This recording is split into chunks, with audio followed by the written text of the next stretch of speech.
This is 6th century Ethiopia. At that time, under King Negus, Ethiopia was a powerful African state where Christianity prevailed, peace, security and tolerance reigned, and magnificent churches were located. And Yemen. At that time, Yemen was under the rule of King Negus of Ethiopia. King Negus had appointed Governor Abraha to govern Yemen. Before the prophethood of Muhammad, Arabs used to perform pilgrimage to the house of God, the Kaaba, according to the religion of Abraham. Abraha, the governor of Yemen, aimed to redirect their pilgrimage to Yemen instead of the Kaaba. To this end, he decided to build a magnificent church in Yemen. He intended to change the direction of the Arabs' pilgrimage with this ostentatious church. Governor Abraha, with great arrogance, had a letter written to King Negus to inform him of the church. The letter read, "O king, I have built for you a church of unparalleled beauty, unlike any king before you. I will not rest until I have turned the pilgrimage of the Arabs towards this place." However, when the Arabs received this news, they refused to make pilgrimages to the church instead of the Kaaba. It is even said that, due to Abraha's insistence, an Arab man entered and damaged the church in Yemen. Furthermore, the Kinana tribe rejected and turned away Abraha's envoy who invited them to make pilgrimages to the church.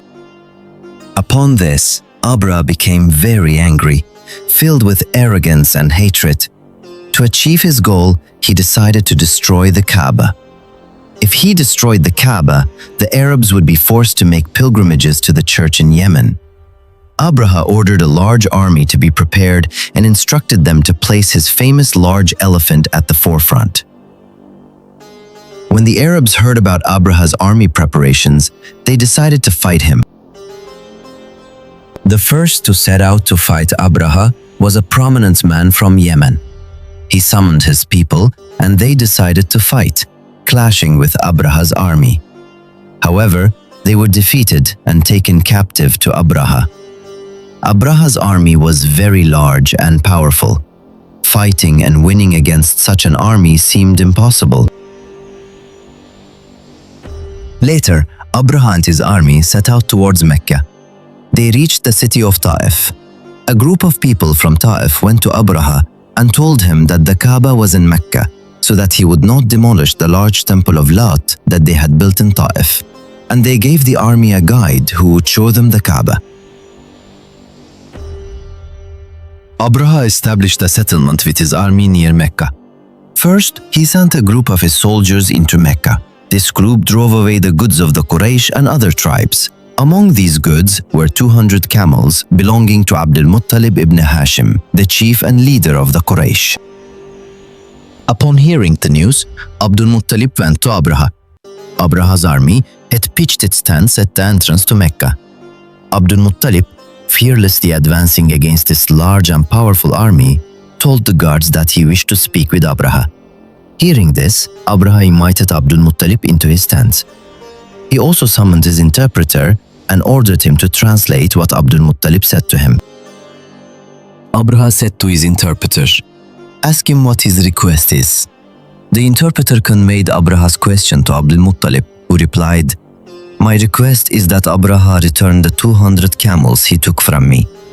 Upon hearing this, Abraha said to his interpreter, "Tell him, you speak to me about the 200 camels I took, but you know that I have come to destroy the Kaaba, which is the religion of you and your ancestors, and where you perform your pilgrimage.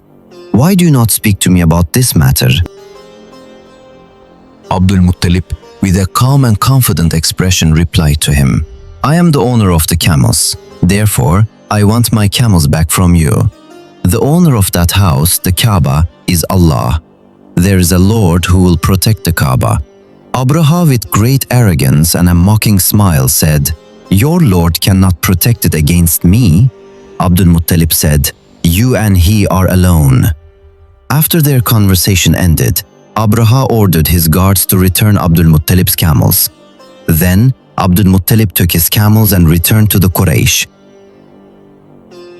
told them what had happened, and ordered them to leave Mecca and take refuge in the surrounding mountains for their safety.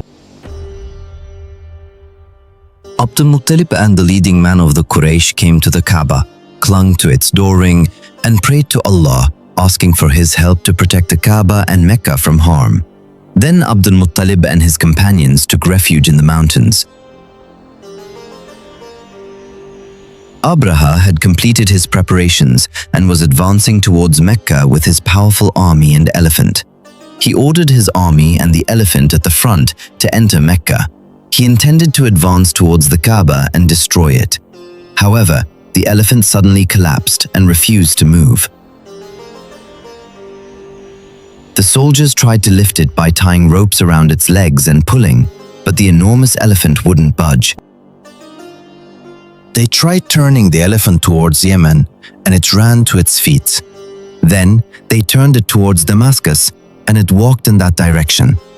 This time, they turned it eastward, and it started walking in that direction as well. But when they turned it towards the Kaaba, it collapsed again. No matter what they did, the huge elephant wouldn't take a single step towards the Kaaba. Abraha was furious, his pride and rage overwhelming him. He was shouting at his soldiers and the elephant, but the elephant didn't want to harm the Kaaba. It sat there with all its might. Then the sky suddenly darkened, as if it were night. The will of Allah, the Lord of the Kaaba, to destroy Abraha and his army was manifested. Abraha and his army were both surprised and terrified. Allah sent flocks of ababil birds against Abraha and his army. A large flock of ababil birds quickly covered everything.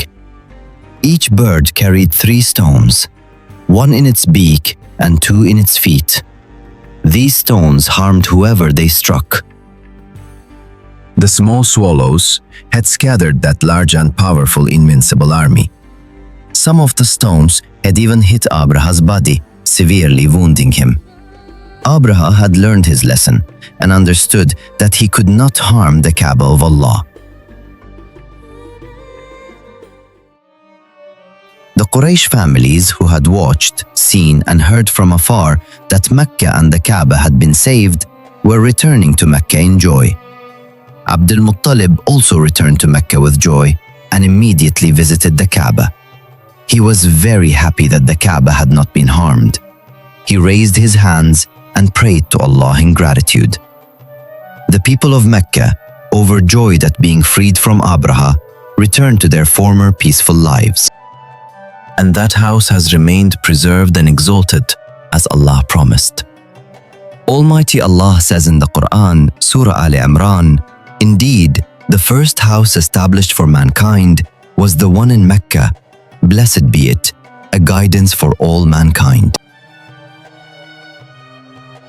The elephant incident illustrates the honor of the Kaaba and God's protection of it, showing how the polytheists in Arabia revered and sanctified it, considering nothing superior to it, and demonstrating that this is a remnant of the religion of Abraham and Ishmael, peace be upon them.